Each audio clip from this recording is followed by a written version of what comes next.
Assalamualaikum dan selamat sejahtera. Hari ini kita akan belajar tajuk Sains tahun 4 iaitu Putaran dan Peredaran Bumi. Cikgu Nadia binti Ahmad akan membantu awak untuk memahami dengan lebih mendalam mengenai tajuk ini. Baiklah, standard kandungan untuk tajuk hari ini ialah Putaran dan Peredaran Bumi dan standard pembelajaran ialah memerihalkan putaran dan peredaran bumi dari aspek arah dan tempoh dan juga memerihalkan kesan putaran bumi pada paksinya dengan menjalankan aktiviti. Baiklah, sebagaimana yang kita tahu, semua planet di dalam sistem suria beredar mengelilingi matahari pada orbit masing-masing. Apa yang kita perlu tahu juga ialah dalam pada masa yang sama, bumi juga berputar pada paksinya. Kita akan lihat dengan lebih mendalam putaran bumi pada paksinya. Apa itu paksi? Paksi bumi berada dalam keadaan condong sedikit dan ada planet yang mempunyai paksi yang tegak. Arah putaran bumi ialah bumi berputar dari barat ke timur. Tempoh masa untuk melengkapkan satu putaran ialah 24 jam atau 1 hari. Kita lihat pula bagaimana arah putaran dan tempoh masa untuk peredaran bumi mengelilingi matahari. Bumi beredar mengelilingi matahari mengikut arah lawan jam dan tempoh masa untuk bumi lengkap mengelilingi matahari ialah 365 1/4 hari atau 1 tahun. Disebabkan satu peredaran lengkap ialah 365 1/4 hari, maka setiap 4 tahun kita akan mengalami tahun lompat di mana bilangan hari pada tahun itu bertambah 1 hari menjadi 366 hari. Baiklah, sekarang kita akan lihat pula kesan putaran bumi.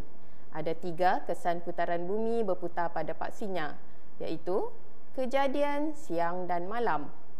Kedua, kedudukan matahari berubah-ubah dan yang ketiga, perubahan panjang dan arah bayang-bayang.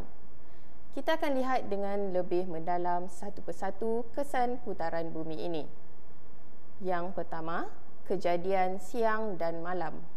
Jika kamu dapat lihat, bahagian bumi yang menghadap matahari akan mengalami siang dan bahagian bumi sebahagian lagi yang terlindung daripada matahari akan mengalami waktu malam.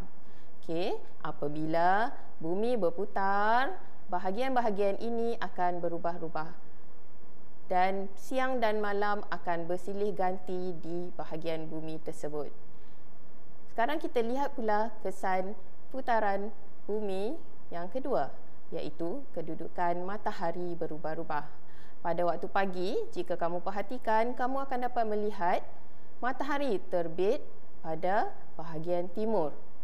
Kemudian, pada waktu tengah hari, matahari akan berada tegak di atas kepala kamu. Dan pada waktu petang, sekali lagi berlaku perubahan kedudukan matahari. Matahari akan mula terbenam di bahagian barat. Baiklah, sekarang kita akan lihat pula kesan yang ketiga, iaitu perubahan arah dan panjang bayang-bayang. Pada waktu pagi, apabila matahari berada di bahagian timur, bayang-bayang akan terbentuk di bahagian barat. Pada waktu tengah hari pula, apabila matahari berada tegak di atas kepala kita, hampir tiada bayang-bayang yang akan kelihatan. Dan pada waktu petang, apabila kedudukan matahari di bahagian barat, bayang-bayang akan terbentuk di bahagian timur. Baiklah, apa yang dapat kita rumuskan pada hari ini ialah yang pertama, bumi beredar mengelilingi matahari dan pada masa yang sama berputar pada paksinya. Yang kedua, terdapat 3 kesan putaran bumi pada paksinya, iaitu yang pertama, kejadian siang dan malam. Yang kedua, kedudukan matahari berubah-ubah. Dan yang ketiga, perubahan arah dan panjang bayang-bayang. Baiklah, itu sahaja daripada cikgu. Cikgu harap kamu mendapat manfaat dari apa yang kita belajar hari ini. Terima kasih.